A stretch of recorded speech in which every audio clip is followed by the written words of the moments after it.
Kalau dua kelas, cara menulisnya apakah dua kelas tersebut atau sendiri-sendiri? Rangemark. Baik, kita akan membahas pertanyaan yang masuk ke akun YouTube Rangemark Co ID ya. Pertanyaan yang masuk dari akun @ahmadsabibillah5256 nih. Pertanyaannya, halo Kak, kalau dua kelas, cara menulisnya apakah dua kelas tersebut atau sendiri-sendiri? Nah, jadi kalau kita mengajukan permohonan merek satu merek di dua kelas ya, Kak, pada saat kita akses permohonan merek di akun merek ya, bisa dipilih merek barang dan jasa. Kalau dia terdiri dari merek barang dan jasa. Namun kita sarankan sebaiknya mengajukan permohonan merek itu untuk satu merek satu kelas saja, sehingga nanti dapat dua sertifikat kalau memang ada dua kelas ya. Kenapa? Karena pertama, jika kita mengajukan permohonan untuk dua kelas, jika ada potensi kena usul tolak di pemeriksaan substantif, maka keduanya akan kena usul tolak karena dalam satu permohonan begitu.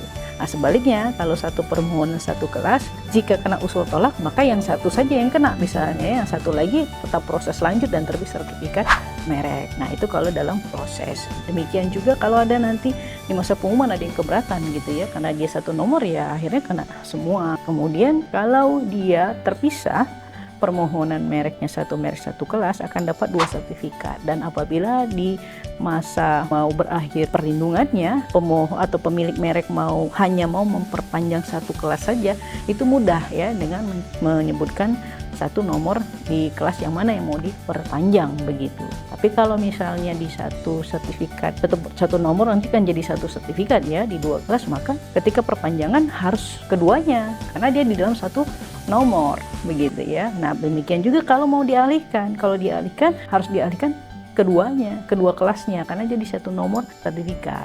Nah, begitu. Beda kalau misalnya pisah-pisah ya, satu sertifikat untuk satu merek satu kelas ya, maka kalau kita hanya mau perpanjangan di kelas yang satunya saja, maka di kelas lainnya tidak perlu kita perpanjang karena beda nomor sertifikatnya. Begitu juga dengan pengalihan, begitu juga dengan lisensi. Jadi kita sarankan sebaiknya ajukan permohonannya satu merek satu kelas. Tapi kalau mau ngajukan di satu merek di dua kelas bisa ya, silahkan dipilih nanti di menunya barang dan jasa. Nah, jadi pada saat nanti di form untuk di bagian pemilihan barang dan jasa ya dan kelasnya, nah silahkan dipilih kelasnya berapa, barangnya apa, selanjutnya pilih lagi kelasnya yang kedua apa begitu. Baru selanjutnya ngikutin step-stepnya hingga nanti di submit. Jangan lupa sebelum submit cek draftnya dulu ya, pastikan draftnya sudah benar, karena kalau sudah kita submit terhadap kesalahan atau kekeliruan kita memilih jenis barang dan kelasnya atau jenis jasa atau kelasnya, itu tidak bisa diedit ya. Nah, bisanya apa? Kita daftar baru lagi. Nah, oleh karenanya pastikan di awal ya, sebelum kita klik submit, sudah memeriksa semua data merek maupun data pemohon sesuai dengan data yang kita punya begitu. Demikian, semoga ini bermanfaat. Assalamualaikum warahmatullahi wabarakatuh.